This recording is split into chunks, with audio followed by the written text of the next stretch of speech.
All right, so welcome to the Sustainable Fashion Podcast. Joining us today is Melody Serafino, the co-founder of a communications firm, Number 29, that focuses on sustainability and social impact. Thank you for having me. Thank you for being here. We're very happy to have you. Today, we're going to talk about many exciting things, how social media and sustainability trends have changed the role of PR agencies. We're going to talk about COVID-19, greenwashing, industry questions. And so let's just start from the top. Can you explain to us what you do as a PR agency and consultancy firm? Sure. So I started Number 29 Communications about 8 years ago with my co-founder. Both of us come from the world of communications and actually have met working at another agency together and really realized that our passion was in sustainability and impact. And we wanted to have more ownership over the types of clients we were working on, and specifically work with clients who we thought were doing the work to make the world a little bit better, paying attention to sustainability long before it became sort of the buzzy, trendy term it is today. And so when we launched Number 29, it was specifically to work with those brands and individuals and artists who were using their work to bring attention to whether it was sustainability or social justice causes. But really, more than, if it was a fashion brand, it was more than just fashion for the sake of fashion. It was about how do we do fashion slower, better, with better materials, with a better supply chain, paying fair wages. We really look at sustainability as a holistic view and a holistic approach. It's not just about the materials that something is made of, but it's what does the entire supply chain look like? Who are the people working for you? How are they being traded? How are they being paid? What's the distance that your product has to travel to get to your consumer? So for us, it's kind of that holistic approach. So you work with brands that align with your sort of mission and your values. How do you know where to draw the line? Who you want to work with and who you cut off? Yeah, that's a great question. I mean, for us, yes, it is all values aligned, and we've definitely said no to our fair share of potential clients. And it doesn't mean that they're necessarily bad brands. It just means that they're probably not the right fit for us. And we have a series of vetting questions that we ask when we're talking to a brand to sort of get to the bottom of, is sustainability really core to the DNA of who this brand is? Or is it more just they're checking a box to be able to say that they've done some efforts around sustainability, but it's not really, an overhaul of their entire system and approach. And, sometimes that's hard to know, but, I want to also support brands who are trying to do better, because I think by leaving them out of the conversation, we're missing a massive chunk of folks who we need to actually get on board for this, particularly in a space like fashion where, a rising tide lifts all boats here. If we really want to change the system from the inside out, we need the big brands, the small brands, everybody on board, really setting a new standard for what it means to be a sustainable brand. So we are quite discerning with who we take on. And sometimes, it's a gut feeling. Sometimes it's, these vetted questions that we're asking folks, just to really understand what is their mission and what is their purpose for doing things the way that they do things. And if it's just sort of like a one-off check mark initiative, that's usually a red flag to us. A lot of decades-old brands are now trying to change their DNA to become more sustainable. I was wondering what you thought about these brands, and do you think that most of them are genuine in their efforts? Do you think it's really fragmented? Some really are, some aren't. How do you see? Yeah, I think it runs the gamut, to be honest, but I do think that at this point in time, if they're not reassessing how they're doing things, they're going to be left behind.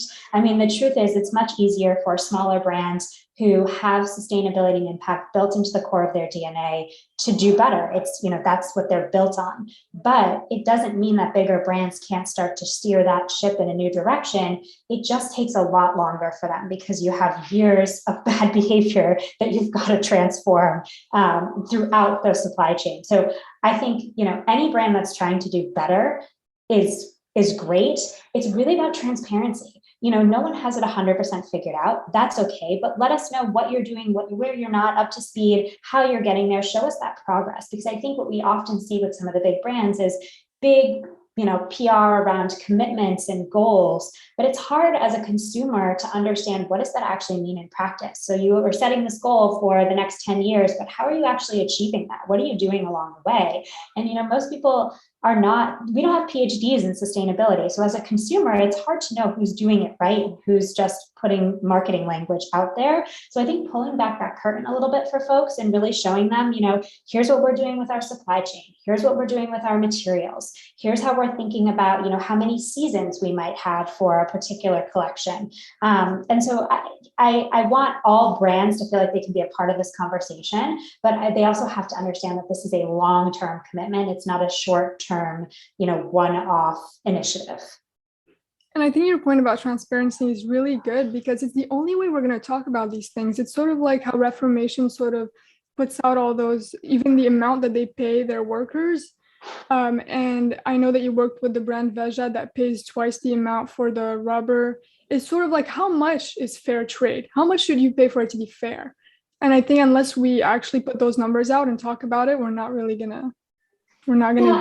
I think the challenge with the word sustainability is that it's become all-encompassing to the point where it actually means nothing at this point. It doesn't have a clear definition. It's just means sort of everything you're doing that potentially could be seen as doing better for the planet, but we don't have a standard for that. There are brands that are B Corps, there are brands who do get these certifications, which are really important, and it takes a lot of work to go through those processes. But I think transparency is probably a better word, because it encapsulates everything, and it's not purporting to be 100% sustainable. It's not saying something that you're not, or that you're not going to achieve anytime soon. It's just saying, like, we are going to tell you exactly the work that we're doing.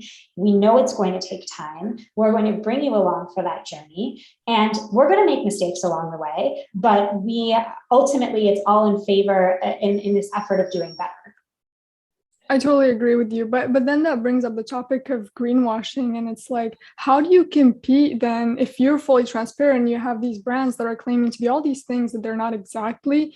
Aren't they undermining your work? How do you deal with those things? It's interesting. I think consumers are getting smarter. From my perspective, journalists are also becoming more aware. It's funny, 8 years ago when I started working with a lot of these brands, I felt like we were tirelessly banging down the door to get people to write these stories. And now journalists are overwhelmed and inundated by the amount of pitches they get on a daily basis around supposedly sustainable brands. And in some ways, we have become a helpful vetting process for them to understand who is actually doing it right. I think if you're just seeing a bunch of words on a page, but there's no metrics to back it up, there's no transparency, there's no one's giving you actual details on what that means. They're just kind of slapping these buzzy words on things. To me, that's a red flag. Again, it's hard to put this all on the consumer, because it's a brand's responsibility to communicate what they're doing. And a consumer just doesn't have the time or the wherewithal or the knowledge to be able to make some of these discerning decisions. It is a complicated and challenging space to navigate, and people are using the words for marketing. So there's plenty of brands out there who, are leaving certain pieces of the story out just so you don't understand you don't get the full picture of what they're doing. And that can be really hard for somebody who's, again, not sort of living and breathing this world every day. But there are a lot of brands who, it's interesting, we work with a brand that's been around for 100 years. They're an Icelandic outerwear brand called 66 Degrees North. They were founded in 1926 for search and rescue teams and fishermen in the North Atlantic. And, if anybody's been to Iceland before, that is a terrain that is ever changing. It's sort of brutal temperatures, brutal conditions. This was what they were creating had to last a lifetime, because it was literally life or death. If this wasn't durable, if this wasn't something that you could have for your entire lifetime, because people didn't have money to buy something every season, then it wasn't actually helpful. It needed to be utilitarian. And for a long time, they didn't, scream this from the rooftops. It was just who they were. They were one of the first brands that had a repair shop, encouraging people to just send back their products or get their products repaired instead of buying new. And they've been, using sustainable materials for a long time. They're about to get their B Corp certification. A lot of the work that they've been doing for decades, almost a century at this point. But they're only now sort of talking about it because it's important for people to know that there are brands who have sort of quietly been doing the work for a long time, and they don't necessarily have to yell it at you. I think sometimes when you see a brand that is constantly getting press around their sustainability efforts, or sort of doing it to get press, again, it's a red flag moment. But there are a lot of brands that, that's a great example of a heritage brand that's not new, but has been around, and this was important for them from day one. And they've never changed that course. Now the brand has become more popular with celebrities and it's, fashion folks. So, but it's still at the end of the day a performance outerwear brand. So the clothing has to work, it has to last. It has to be durable. And, I think sometimes we focus on what's the material, but if the material only lasts 2 years, then it's actually not fulfilling the promise of sustainability. Mm-hmm. And I think it's interesting how those brands that have sustainability truly at their core don't market it as loudly as those that haven't been sustainable in the past. And you spoke about how now you're sort of like the middleman where you are filtering sort of all these requests that journalists are getting. How has the PR world changed over the years? And how has it changed, not just in terms of how you communicate, but also you're not just communicating anymore. What else do you have to do in order to survive, I guess? Yeah, I mean, the role of PR has evolved rapidly. I mean, certainly in the span of my short career, but also even in the last year and a half throughout the pandemic, we're still doing traditional press outreach in the sense that clients come to us because they want to be covered by publications. They want that media visibility, but it's also about collaborations and partnerships. And in pre-COVID times, thinking about in-person activations and experiences that we can create for someone to really experience a brand. Journalists get 500 plus emails a day on, stories that people think they should be writing. It's incredibly challenging to parse through all of that. So how do we cut through that noise? That's a big part of what our job is, and getting creative. I mean, in the past 18 months, we haven't been able to do in-person events in the same way that we used to do them. So we had to think about, are there ways that we can digitally, work with journalists and bring attention to the work that we're doing? A good example of that is we work with a parenting brand called Assembly. They're a reusable diaper brand, and the diapers make up a huge portion of landfill trash. And so what we decided to do with them is last summer put together a postpartum zine for new moms who were having babies during the pandemic, but really had lost a lot of their in-person support network because they couldn't be in person with folks. And so we asked influencers and journalists and other folks to experts to come in and to share their stories, whether it was through an essay or a Q&A. And we put together this zine. We made it available to anyone for the cost of $5, and all the proceeds went to Every Mother Counts. And it was just an opportunity to kind of create community in a time when people felt like their community had been ripped out from underneath them. So in some ways, our role has sort of intersected with marketing. It's really about creative ideation. We see ourselves as creative partners to the brands that we work with. It's not enough to just send an email pitch anymore. You really have to think outside the box. And of course, then there's the whole world of social media, which for better or worse is now part of a communication strategy. There are content creators. We try to work with those who we think are really authentic in what they're sharing. We don't want to do just sort of transactional social media work. I don't think that really gives the return on investment, and it doesn't feel authentic to most of the brands that we work with, but it is a necessary reality right now. A lot of people are turning to Instagram or TikTok to figure out what is the thing that they should be buying, what is the information that they need about a particular brand. And so you can't ignore that. You have to sort of embrace it in a way that feels authentic and genuine to the brand. So can you tell us a bit more about that? How do you incorporate social media in your strategy, and how do you do so in a way that's authentic, where you're not just, maybe collabing with influencers because they have a lot of, that. Yeah, I mean, for us, it's not about the number of followers that an influencer has. It's really the quality of those followers, and to think about how they're engaging with that community. We have worked with influencers organically and on a paid basis. So it just totally depends. Sometimes it's inviting them to an event in the same way that we would with a journalist, to have them experience something, whether it's a press trip or a dinner or, some sort of activation that we're putting together, gifting in a way that is doesn't feel excessive, but feels really deliberate for something that might actually be useful for them, and understanding like what are their challenges that they're going through. If they're a new mom, are they experiencing certain challenges as a mom? Maybe they're a fit for some of our parenting brands. Are they talking about wanting to better understand the sustainability space and not really having the tools to do so? How can we bring them into that conversation and create a relationship with them that's not just a one-off transaction, but a long-term ongoing relationship where, they sort of become a trusted ambassador, and,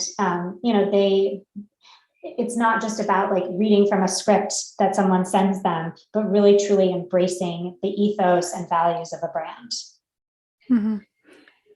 Before my next question, that sounds like a fun job. Finding creative, it's challenging because it's always uncertain, but finding creative ways to bring sort of more attention to the clients you're working with sounds fun. Yeah, I mean, that's sort of the best part of our job, is just being able to come up with creative concepts, and they don't always work, and the client always doesn't always have a budget or an appetite to execute on them. But I think just being able to present some of those ideas and show that we're thinking outside the box is of real value. Can you give us maybe an example of something you've done with social media with one of your clients? That's a great question. Let me think about if there's something that we've done recently that makes sense to share. With one of our clients, we work with, again, this is more in the parenting and sustainability space. So we work with a brand. It's the largest organic baby food brand in the country, in the US. And they have been talking about things like regenerative farming, again, before it became a trendy, buzzy word. Everybody's talking about it now, but they've really been supporting farmers to help them have more organic practices and regenerative practices for many years. And so, we work with influencers who are parents, a diverse group of parents, to help share the stories of some of the products, and specifically around things like their regenerative and organic line, to help people understand, what does that actually mean? How is that relevant? Why should I be thinking about this for my baby? So we have a whole program that we've put together just to talk about different products and help people understand not only the nutrition side of things, but also just helping to meet parents where they are. It's been a really hard year for parents. It's been a really hard year for folks. And sometimes you just need something that is going to make your life easier. And so we've done that. With Enough, the platform that we launched earlier this year, which is a podcast, a newsletter, we asked folks in our network to share what they've had enough of. We feel like it's been quite the year for people, and we wanted them to share, what are the things they want to see people do better at? What have they had enough of? What can we take action on now? And we had them, share that and put together a whole Instagram campaign around it. So, we're always thinking about creative ways to share content that feel, educational, useful, help people to better discern some of the topics that, are being chatted about frequently. I think it's a real opportunity to just reach a broader audience. And help kind of bring them into the folds, because everybody's trying to figure it all out together. No one has all the answers. We all have questions. We're all trying to just take it all in, and there's so much coming at us at once. So how can we help people just kind of better understand, whether it's the topic of sustainability, whether it's the topic of something around social justice? How can we be a conduit for trusted information? Yeah, you mentioned your podcast Enough. Can you tell us a little bit more about what it's about for our listeners who don't know?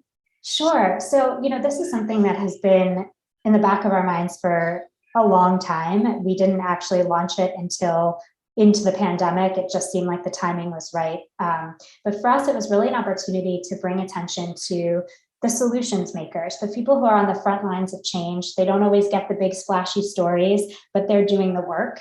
And that could be activists, it could be business leaders, it could be educators. Who are the people who don't necessarily have time to talk and tell everything they're doing, but have been really part of whether it's community building or sustainability efforts, and providing a platform for them and telling those stories, those kind of unexpected stories or undiscovered stories, and sharing that more broadly. So these are the things that we would love to see covered in more mainstream media, but they don't always get the attention. They're not the clickbaity stories. They're just good people doing good work, which unfortunately in today's media landscape is not always what rises to the top.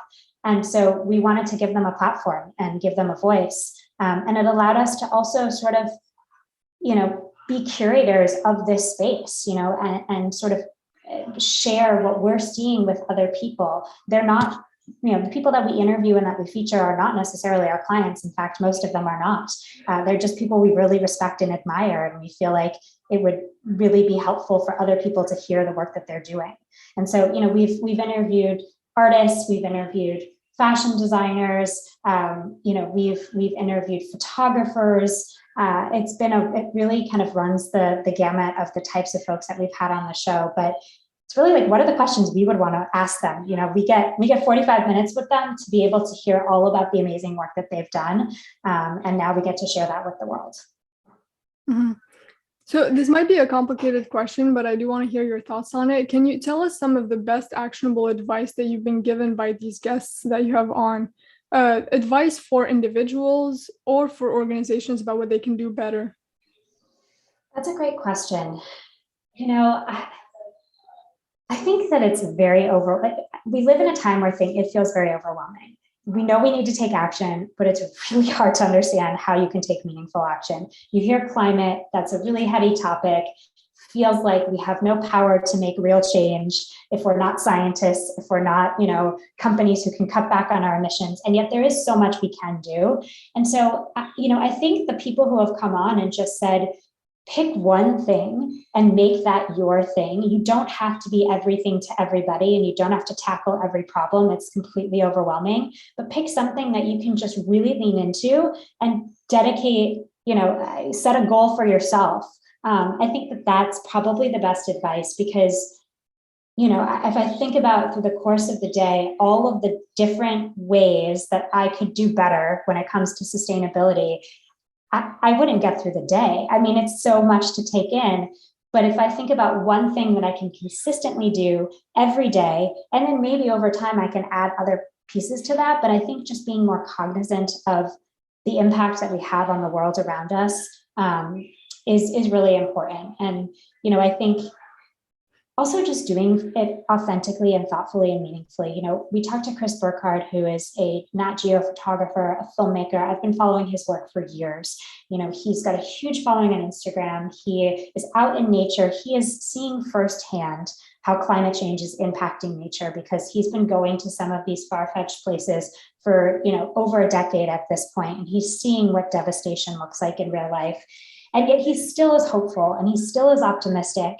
And, he also really talked about how important it is to don't just jump on the bandwagon because everybody else is on that bandwagon. But again, finding that thing that drives you, that, it's not about an Instagram post every time something happens in the world. It's, we're just kind of shouting into the same ecosystem. How do we go beyond just social media action and actually take action? And by the way, some of these actionable things are not things that the rest of the world is ever going to know that you're doing. It's just little changes you're making in your own life. And, sometimes I think we get caught up in this, like, if I don't tell the world I'm doing it, I'm not, it's like I'm not. It's like, if a tree falls in the forest and you're not there to see it, I think that we feel like we have to put like our stamp on something by posting a story about it or posting something on our Instagram about it. And social media activism has its place, but I think if that is the only type of activism that's happening, it's not actually making the change that we need. It's just sort of being another voice, adding to the fire of the many voices. So I think that it's just really important to think beyond that. Yeah, I love that. And I love this sort of idea of being tolerant because, as you said, you can't be everything to everyone. And if you just make real change in one area of your life, that's already pretty good. So yeah, I love that approach. So who was the most inspiring client you've worked with and why? And I know that's very tough. You've had a lot of great clients, but maybe for you personally, not objectively. Yeah, it is a tough question because most of the clients we take on because they are inspiring us in some way. I will say I keep coming back to the fashion space just because I think it's had such a reckoning when it comes to sustainability in the last 2 years, which has been much needed. But I think Veja, the sustainable sneaker brand, they're a Paris-based sneaker brand. I'm sure a lot of people know them by the V on the side of them, but they're one of these brands where they've just been doing the work for so long that they didn't actually have to lead with the fact that they were doing it sustainably.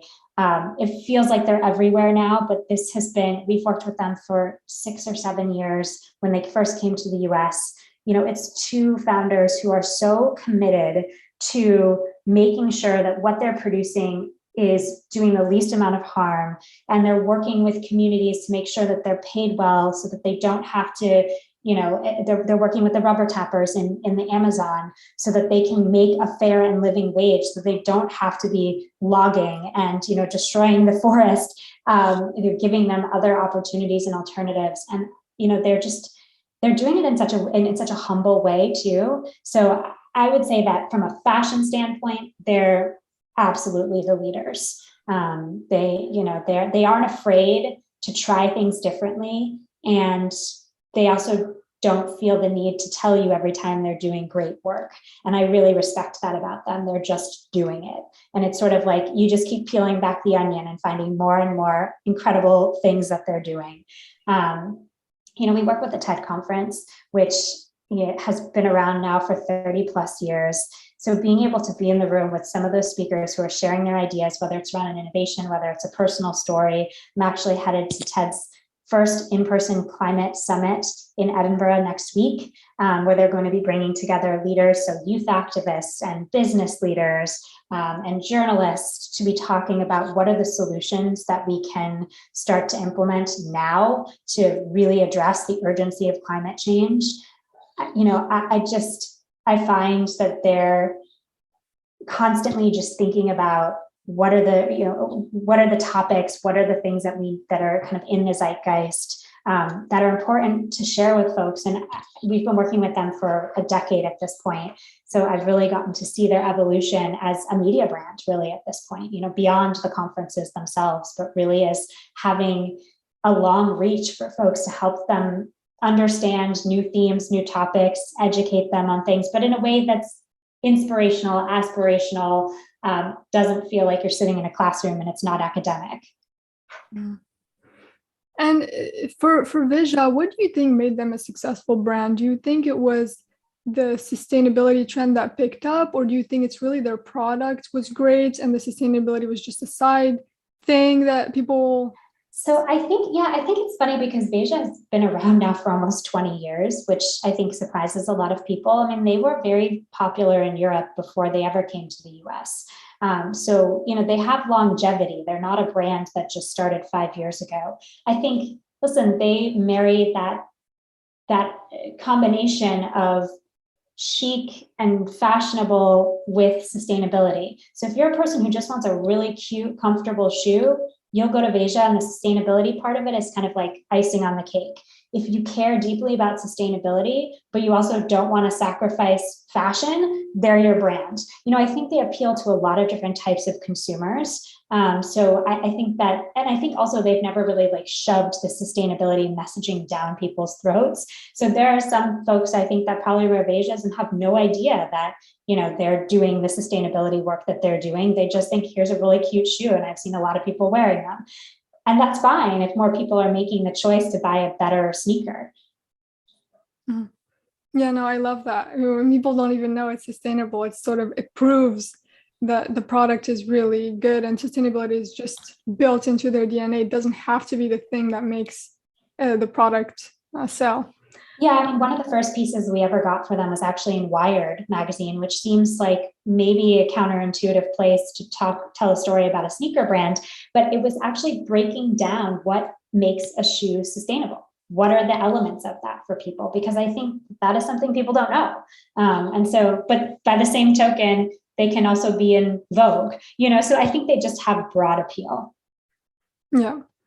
And why do you think that people are so interested in sustainability now? What do you think catalyzed this change?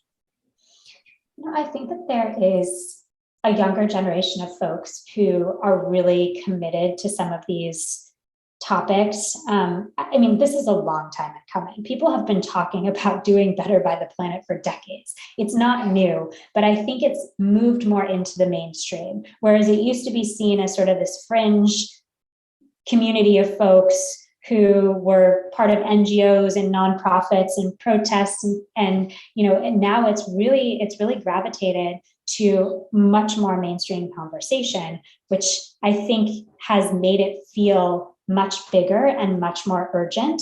And then we've watched over the last 18 months, early days pandemic, when we saw the Venice canals come back to life with fish because there weren't boats clogging them. And we started to see the visual of what it means to kind of bring our planet back to life. And I think people started to realize that this isn't just something people are talking about, it's having real impact.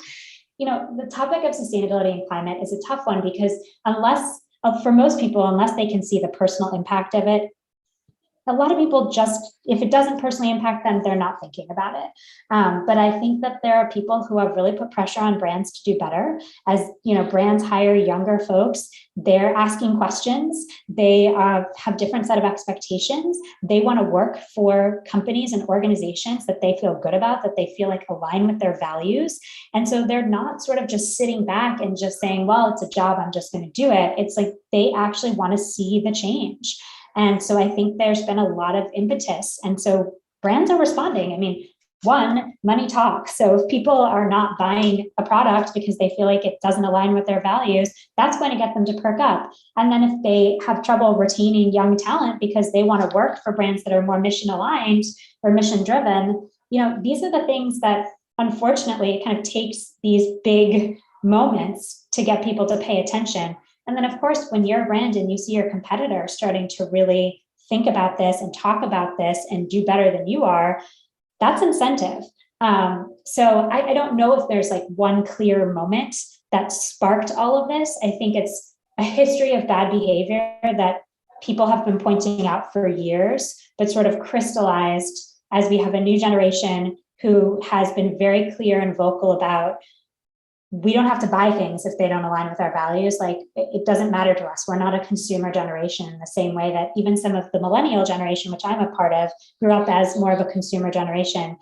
Gen Z is saying things like, I can barter, I can DIY. I don't need to have these things if they don't align with my values.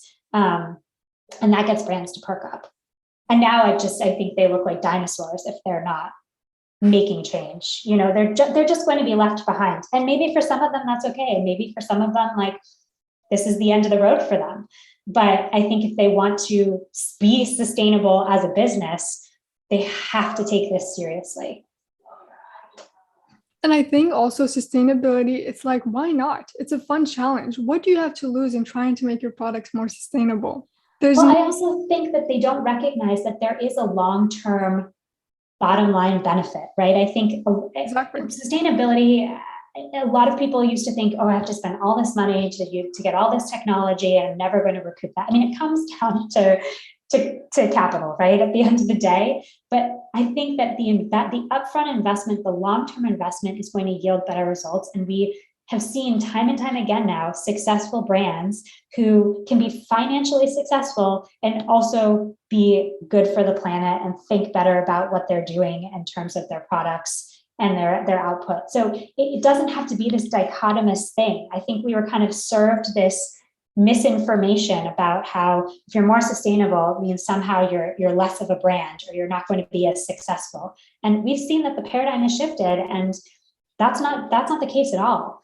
So I think that also makes brands like perk up and realize there's a business opportunity. If nothing else, there's a business opportunity here. And if that's what it takes to get them on board to be better, I mean, listen, it's not the best motivator, but if it means that they're changing their ways, we're getting closer to where we need to be. So what's the biggest advice you would give current brands about marketing or communicating their sustainability efforts? You spoke about transparency, so maybe elaborate on that and also tell us what general advice you would give, not just about communicating. I mean, yeah, number one is transparency. And don't be afraid to not have it all right and buttoned up. I think that so many brands are hesitant to ever say anything to their consumers, to the public, because they want it to be perfect before they go out with that messaging. And I just think perfection comes off as inauthentic. We want to know the challenges, and people are actually quite forgiving of those things, particularly if you're saying, here's the challenge and here's what we're doing to try to overcome this. So you don't have to wait to have everything perfectly aligned to start to communicate what you're doing to be better.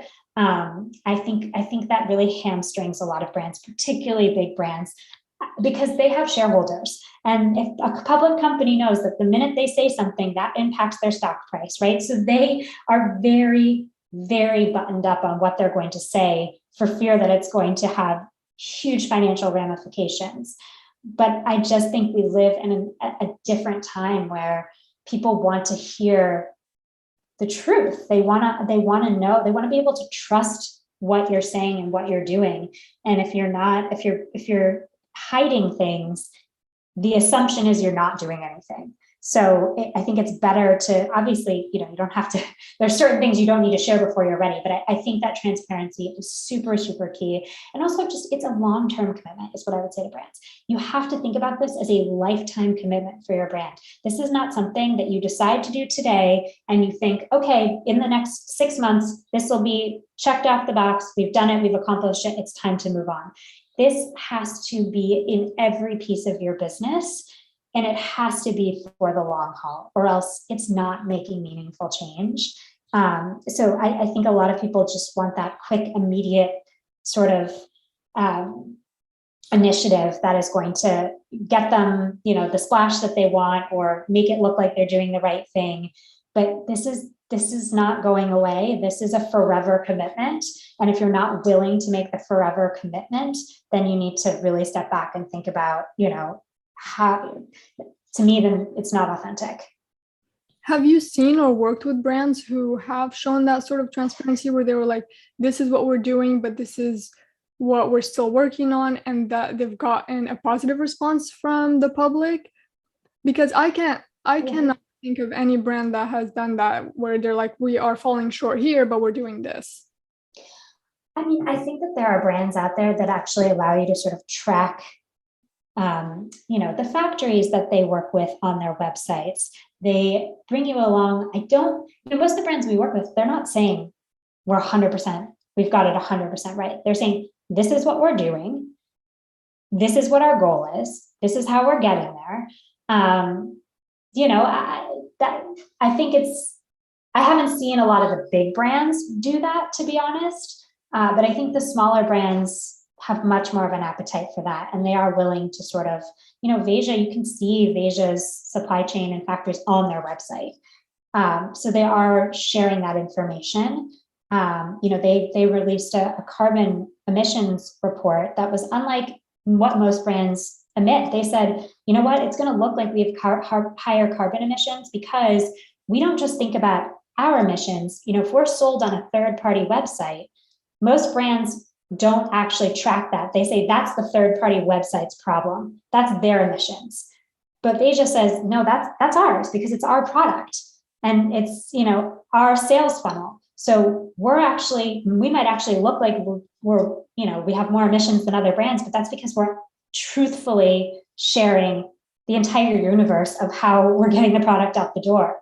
And so I think that there are certain brands that just are not shy about saying, we want to be as clear and transparent as possible. And that might not always make us look like the best brand, but it makes us look like the most honest because, we're doing things differently. So I think there's a lot of work to be done across every industry, whether it's food, fashion, beauty. I mean, from packaging to supply chain, there's so much work to be done. But what I think is really exciting for me is that there's so much conversation. And even though that conversation can lead to greenwashing, which of course we all are very aware of, people are listening and people want to have this conversation. And more than ever, journalists are writing about this. And that means that, I'd rather have conversation than have no conversation, because I remember when there was no conversation, and now it's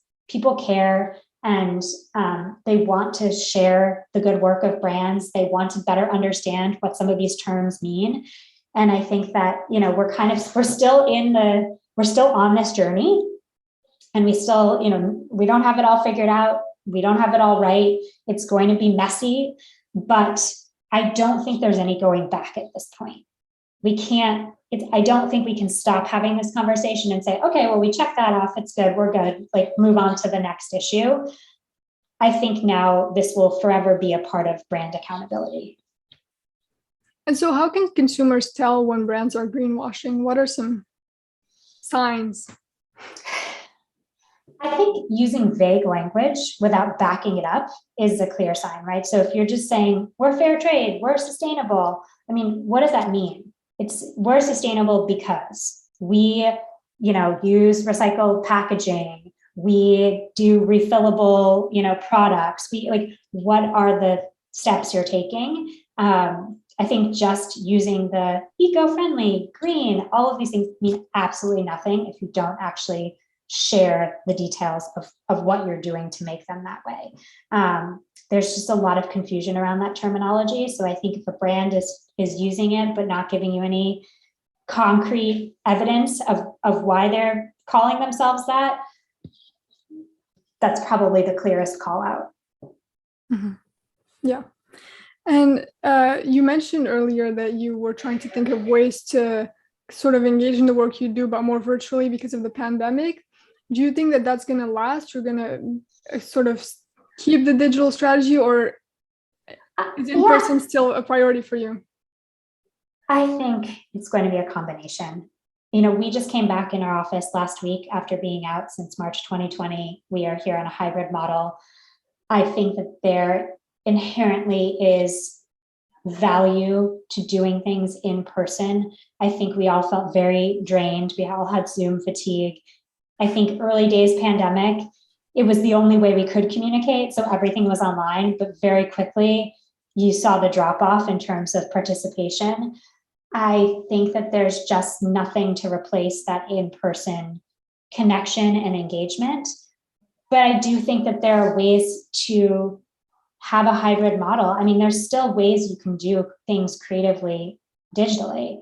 I don't think that's going away. I think we learned that there are possibilities and opportunities there, but I think we also learned that we can't just live our lives solely digitally. I think that there are very few people where that is sustainable for them, myself included. I think you just hit a block, you hit a wall where, particularly in communications. I mean, so much of my work pre-pandemic was meeting journalists in person. I got so much done by having in-person conversation that sending 10 emails just doesn't accomplish. You connect in a different way.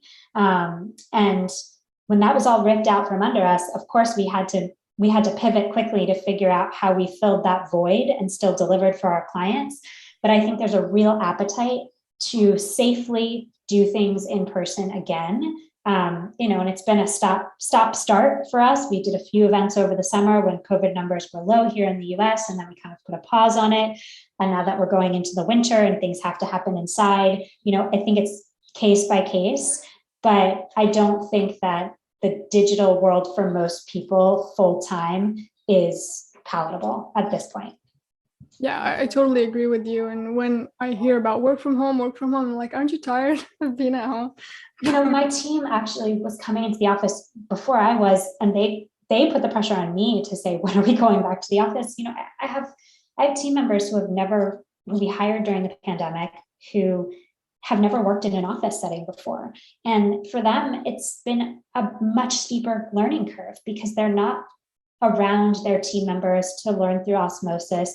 Also not just getting the camaraderie of being in an office where, when you're work from home, you're only calling your colleagues when you need something from them. You're not really calling them to chit chat. Whereas when you're sitting together and you're all at desks right next to each other, there's just something more personal about that. And so, I spoke to someone on my team yesterday, and she was saying how excited she was to just be in an office because she's a better learner in person. Learning behind a screen for her is just not the best way. And so I think that I know a lot of companies have announced full-time remote, and I think for some occupations, that's probably okay. I mean, listen, if you're coding behind a computer all day, sure. But when you're in communications and PR, where your job is predicated on conversation and interaction and engagement with people, it just doesn't work. Mm-hmm. Yeah. And how do you think the pandemic has changed the fashion trends and sustainability? And do you think those will last? It's an interesting question that I think we still don't have the answer to. We just had New York Fashion Week here in September, and it felt like we were kind of right back into the rigmarole after a year of conversation around how we don't need to be wed to these, kind of frivolous, superfluous editorial calendars. And yet, all the fashion market editors were having to be at the shows, and then they were rushing off to Italy to be at other shows. So I don't know. I think that there have been a lot of people who have taken a step back and say, like, I don't have to participate in this to the same degree anymore, and I can set better boundaries. I think there are some brands that are kind of right back at it. I think we're still kind of waiting for things to even out. I do hope that there's still not the same pressure to like churn out collections at the same pace and have these, again, there's sort of like arbitrary timelines in the fashion world that people have just accepted because it's been the way things are for so long. But I think you have a lot of brands now who don't work on those timelines, who, kind of set their own pace, and prove that you can do that and still be successful, and people actually support that. So I think we're still kind of getting our footing in terms of how things are, like what the timeline for things are. I think really next year is going to be the most telling, because that's when I think we'll probably be able to go back to life in a more full force way. I think we're still kind of treading carefully, particularly here in New York. And I think sort of this sort of fashion went faster and faster and faster. And then all these brands were putting out so many collections per year. And it's like, do they realize that consumers are also overwhelmed with the amount of products that they're getting? It's sort of, if you cut down the number of collections, it's okay. We're still going to see you, because consumers can't keep up with the amount that's being put out. No, it's an unrealistic expectation. And I think for all of us who spent the last year not getting dressed up, we've realized that we can do a lot more with less. I don't think I purchased more than 2 or 3 clothing items in the last 18 months. And I used to be a person that purchased, frankly, a lot more, because I had a lot more things I had to attend in person. And I just really, cut down on my closet. And I realized that all the culling that I did, I still had more than I needed. I still, it's like no matter how many clothes that I sold or gave away, somehow I still couldn't close my closet door. So if I'm a person who's actually thinking about this, and a lot of it's just accumulation of years of things, because I keep things forever, but you're right. It's unrealistic. It's unsustainable. And it's unnecessary.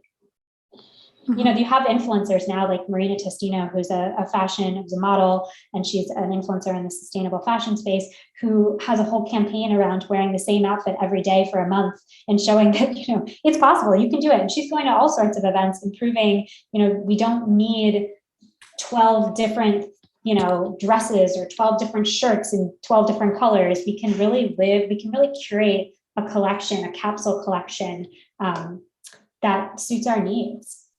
Yeah, and I think with the rise of Instagram, it's like, oh, I can't post the same outfit twice. Yeah, exactly. I think we see that, or you just get, even if it's not posting the same outfit twice, it's like you just get sucked into, particularly if you live in a city where when you're out, you see people, like every season, you see what's new, what people are wearing. It's hard not to notice those things. And then you start to think, oh, this is cute. Should I have this in my wardrobe? I think that it's hard not to get sucked into that. But I hope that we're making purchases with more intention. I think it would be interesting to do a study of the amount of clothes that are not worn, that are sitting in the closet. It's sort of like you have all these clothes, but you probably only wear like 20% of them. Well, it's funny. I think there was don't quote me on this. I don't know who put the numbers out, and I don't know if this is the exact number, but there was some study that came out, some survey where it said like Americans buy 78 pieces of clothing a year or something absurd. It was like more than one piece of clothing a week. Mm-hmm. And I thought to myself, the average American, first of all, is not even going to that many things, certainly not in the last 18 months. So inevitably, 70% of that is never even getting worn. It's just sitting in someone's closet, being forgotten about, and until they, kind of figure out the next season. I think also the seasons, the fact that, particularly if you live in a place that does have 4 seasons, where it's like each season you're kind of replenishing your wardrobe to support whatever the weather is. We've been kind of trained that you need new things every time the weather changes, instead of exploring what already exists in your closet that you may have forgotten about from last year because you haven't worn it in a year. It doesn't mean that it's not good. It just means that you haven't had an opportunity to wear it. That's kind of been the fun part for me, is now that I'm starting to go out a bit more and go to events, I'm basically shopping my own closet because I haven't seen or had to wear any of these things in so long that it all feels new. It all feels special again. Yeah, that's very true. I feel the same way. So my last question for you is, where do you think number 29 will be in 5 years or in the future? That's a great question. I think for us, we want to continue to grow the Enough platform. I think obviously the bread and butter of what we do is PR, and that's important. And we want to continue to work with the brands whose values align with ours. We love working with the brands we work with are global. We love working with European brands who are trying to make their mark in the US market. I think that's definitely a specialty of ours. But we've been very intentional about how we've grown the team. We're kind of slow and steady. We're a team of about 12. We grow as needed. It's not about, I don't have a vision of being like 1,000-person multinational agency. I just want to continue to do the good work and kind of put a stake in the ground that we are the people truly working on issues when it comes to sustainability and impact, and that we're discerning about it, and that we have true expertise, and that we've been here doing this now for almost a decade, long before, again, it became cool or trendy or buzzy to do it. That's not why. We didn't hop on some bandwagon, in the last year. This has been core to who we are from the beginning. I just want to continue to grow that and grow the Enough platform so that people start to see us as a resource to come to discover people that they should know about in this space. Mm-hmm. And sort of growing as you need and slowly, I think makes you more attractive as a communications firm, because I think people will reach out to you. They know what they're getting. It's sort of you're not imposing anything on them. You're working really alongside them for their needs. Whereas if you're big, you already have a brand and you're sort of sticking it on every client that you bring in. Well, and we see a lot of the big agencies have now formed their sustainability groups within the agency, but I think it's really hard to seem like you're coming at it from the right place if you have a sustainability group in one place, but then you're working with some of the biggest planet offenders, in another group. And I think that for us, it's always been, I'm okay saying no to people who come to us and have a lot of money to spend, but I feel like are doing bad work or are not aligned with us. That's fine. I don't need to take their money. I don't want to work on that. I think we want to be true to who we are. And that means that our growth will be slower. But I think, the benefit of this last 18 months is that people now know more than ever how important it is to understand this space, and brands that maybe never talked about it before, but have always had something to say, now want to work with somebody who can help guide them in these conversations. Yeah. And so my last question for you, you said that you also want to work with the brands that are trying to make a change, but they're not quite there yet, sort of the big brands. So I guess what I'm understanding is that if you feel that their effort is genuine and they're not just trying to get a story from you, that's when you work with them, right? Exactly. I think if there's a brand that's, they're doing the work, but they don't actually know how to share it, great. And that they're self-aware that it's going to be a long-term commitment to doing this work, I'm open to that. If it's a brand that is coming to us and saying, oh, we have this one collection that we want to talk about because it's super sustainable, but we can't talk about anything else over here because if we talk about this, it's going to make us look bad. No. Great. I've really enjoyed our conversation. Thank you so much for answering all my questions, sometimes demanding questions. No, Hiba, thank you so much. I really appreciate you having me on. Yeah, thank you so much. And maybe we can talk again in the future. I would love that. Good luck with the semester, and always here to answer any questions you might have. Thank you. I'll be following your work. Okay, thanks so much. Bye.